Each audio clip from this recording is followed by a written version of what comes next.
Bonjour, Patrice Opalec pour Mac Journal 77, à Bussy-Saint-Georges, au parc du Génitois, où se tient aujourd'hui la fête de la nature. Alors, fêter la nature à Bussy-Saint-Georges, ça peut paraître bizarre parce que c'est une ville qui a beaucoup d'habitants, qui est très urbanisée. Et comme vous pouvez le voir, en fait, il y a énormément d'espaces verts. Et surtout, nous allons pouvoir découvrir les stands des différents intervenants qui vont nous montrer comment, des gestes du quotidien aux choses les plus importantes, on peut préserver la nature à Bussy. Allez, on est parti. Bonne promenade à tout le monde. Au revoir les poneys. Au revoir monsieur, on dit.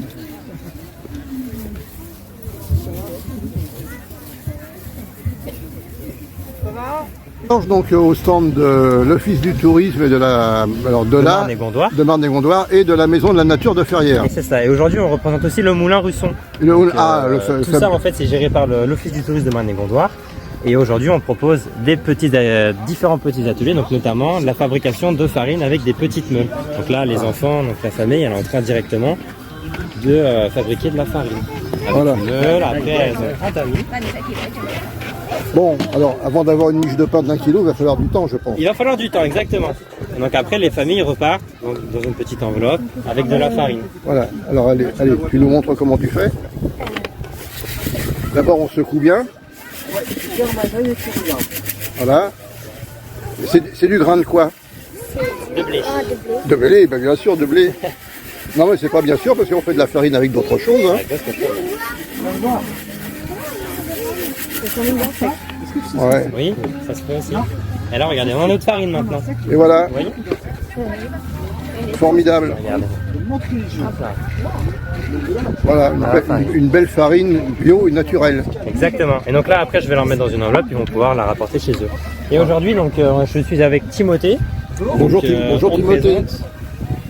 Donc la Maison de la Nature, et on fait de l'observation de la faune et de la flore. Donc on apprend aux personnes à observer la faune, donc que ce soit des petits insectes, des petites bêtes, ou alors des oiseaux aussi avec la langue qui est derrière. Ah voilà, ça c'est formidable. Est-ce qu'il reste encore des oiseaux par ici? Alors il reste encore des oiseaux. Ouais. Donc, et puis il y a de plus en plus, on a de plus en plus de constructions, notamment à Bussy-Saint-Georges, mais il y a des actions donc, de la ville en faveur de la biodiversité, comme par exemple juste derrière vous, là on est en plein milieu d'une friche en fait. Donc tout le parc est laissé en friche, et donc ça c'est très bien pour attirer donc, la biodiversité, les insectes, pour la reproduction des insectes. Ici on a des insectes, derrière on a des oiseaux. Bon. Voilà, et en plus on a une petite zone humide, là-bas on doit avoir un cours d'eau avec deux étangs là-bas, donc il nous reste encore quelques oiseaux, même si les populations des oiseaux sont en déclin, il nous reste encore des petits oiseaux. Voilà. D'accord.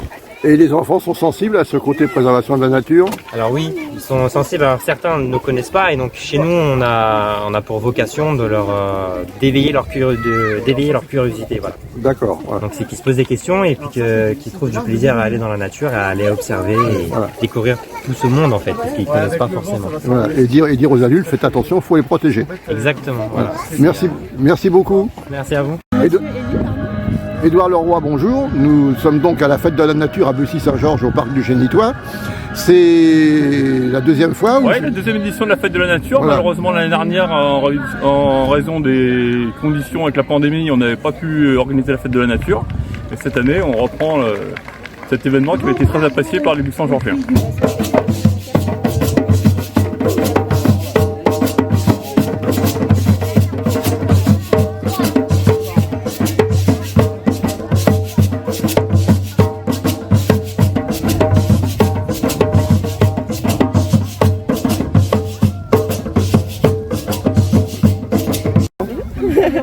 J'ai mis mon doigt sur la photo. Voilà, donc, nous sommes au stand de la recyclerie de Bussy. Et donc, on fabrique des chambres à insectes. Alors, je suis pas très fort, mais j'ai l'impression que les insectes peuvent entrer et sortir comme ils veulent là-dedans. Comment ça se passe? C'est pas ça. Ah bon, j'ai eu peur. C'est les enfants qui les fabriquent. C'est avec des boîtes de conserve. D'accord. Alors comment fait-on une chambre pour les insectes? On prend une boîte de conserve, après on va acheter un matelas, un sommier. Voilà, c'est ça, tout à fait. Non, en fait, en fonction de l'insecte que l'on veut héberger, on choisit donc soit du petit bois si on veut attirer des coccinelles, soit de la paille qu'on a en dessous pour les perce-oreilles, sinon du bambou pour les abeilles et les guêpes, ou des pommes de pin qu'on a aussi en dessous si on veut des chrysopes. Bon, mais dites-moi, attirer les perce-oreilles, ça n'a pas une bonne réputation, ça? Quel est l'intérêt d'attirer des perce-oreilles? Alors ça a effectivement une mauvaise réputation, mais c'est très utile dans le jardin parce que ça permet de se débarrasser des pucerons. Ah, voilà, qui sont encore plus mauvais que les pince-oreilles. Qui sont vraiment mauvais. Voilà. Donc alors avant, il nous faut des boîtes de conserve. Des boîtes de conserve que l'on a donc percées pour faire une aération, voilà, pour éviter le pourrissement. Donc les enfants vont choisir la boîte qu'ils veulent, ils vont prendre des petits gants pour éviter de se couper avec la boîte de conserve. Et après, ils vont choisir l'insecte qu'ils veulent héberger. Alors qu'est-ce que vous voulez héberger comme insecte, les enfants? Alors regarde ici, donc tu as soit coccinelle, perce-oreille, abeille et chrysope. Les chrysopes, donc c'est pas très connu, mais c'est aussi très utile. Alors toi perce-oreille, donc toi ça va être avec de la paille. Toi, les abeilles, d'accord, ça va être avec du bambou. Ok. Donc vous choisissez chacun une petite boîte. Alors par contre sans la toucher parce que là pour l'instant, voilà, comme ça, très bien. Voilà, parfait. Hop. Tu vas pouvoir mettre ce petit gant. L'autre main. Et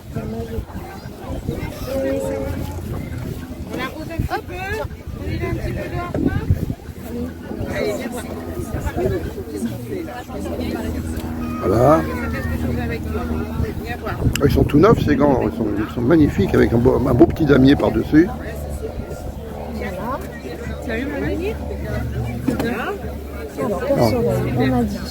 On a dit.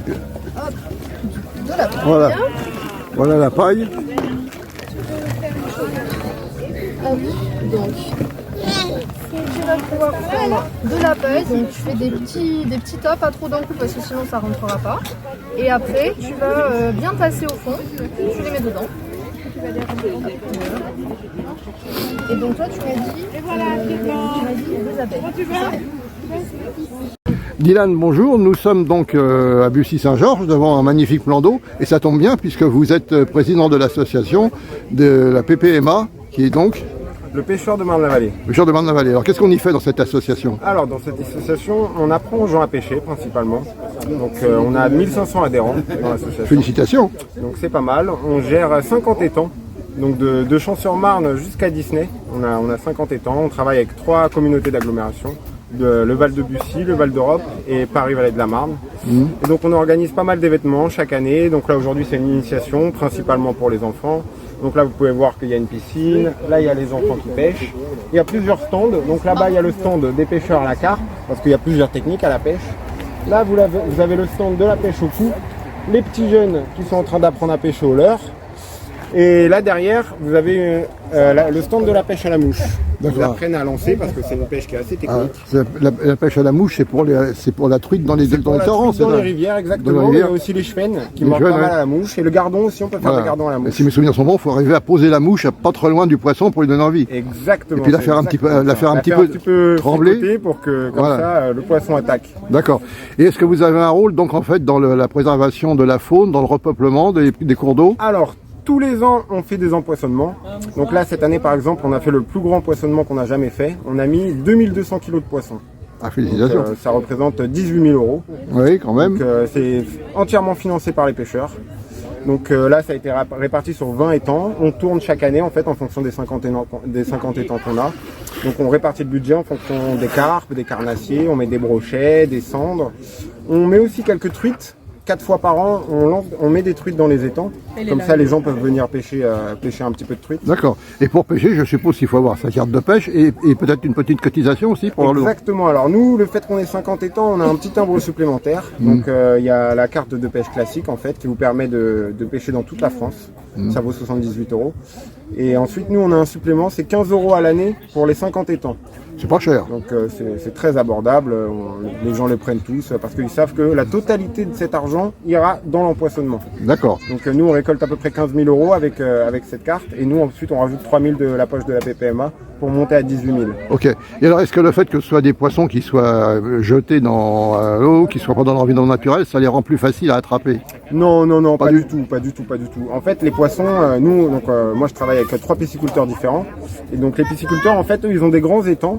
Ils mettent du poisson dedans, ils le laissent 1 an ou 2 maturer en fait, les poissons se reproduisent et ensuite ils reviennent pêcher les poissons et nous les vendent. D'accord. Donc voilà. Donc en fait c'est comme si ça avait été des poissons élevés du début à la fin en milieu ils sont élevés nature. en étang, exactement, Voilà. c'est la même chose. Donc il y a un transport, nos pisciculteurs sont à 2-3 heures et nous on vient et on est une vingtaine et on fait la tournée des étangs. D'accord. Et on verse tout. Et alors est-ce que vos adhérents font bonne pêche dans l'ensemble? Ça va plutôt bien. Et que deviennent les poissons? Ils finissent sur le barbecue du jardin? Pas régulièrement. Nous, on prône bien évidemment du coup le no-kill, c'est-à-dire qu'on relâche les poissons en permanence. Donc que ce soit la carpe, la pêche au leurre ou même les petits gardons, nous on relâche tous les poissons. Après, si quelqu'un veut garder de temps en temps un poisson pour le manger, il fait ce qu'il veut. Oui. Donc il y a une règle, c'est-à-dire que c'est 3 carnassiers maximum par jour, Ah dont bon. un seul brochet. Voilà, effectivement. Donc il faut tout simplement respecter les règles. Là, vous avez des gardes-pêche, je sais pas où ils sont. Là, il y a un garde-pêche par exemple. Oui. Donc actuellement, nous on a 10 gardes-pêche sur les étangs. Donc là bientôt on en aura 15. Là il y a un autre garde-pêche, le responsable, un des responsables. Bonjour. Voilà. Donc voilà, il contrôle toute l'année les étangs. Vous contrôlez les besaces des pêcheurs pour voir s'ils ont bien respecté les quotas? S'ils ont les permis déjà, puis s'ils respectent les quotas surtout. Voilà, Et d'accord. surtout s'ils ont les permis. Ils ont les permis, voilà. En général, les gens sont plutôt en règle. Oui, Quand ils ignorent pas la loi, il n'y a pas de problème. très bien. Donc voilà. On Merci. essaye aussi d'implanter des black bass. C'est quoi ça? C'est le poisson le plus pêché au monde. C'est Ah bon? un poisson très sportif et qui coûte assez cher. Et donc il y a une très très forte demande de la part des jeunes, principalement comme le petit Noah, qui habite juste à côté d'un étang à black bass où on en a mis beaucoup. Et là ça fait 3 ans maintenant, le poisson il prend bien. Donc les pêcheurs sont très très heureux. Ils sont très très heureux. Et est-ce qu'il y a beaucoup de ce qu'on appelle le poisson-chat Alors, il y en a. qui vient perturber en fait vos autres poissons un peu? Exactement. Alors en fait le poisson-chat il est classé comme nuisible. C'est-à-dire qu'il va prendre l'habitat en fait de d'autres poissons.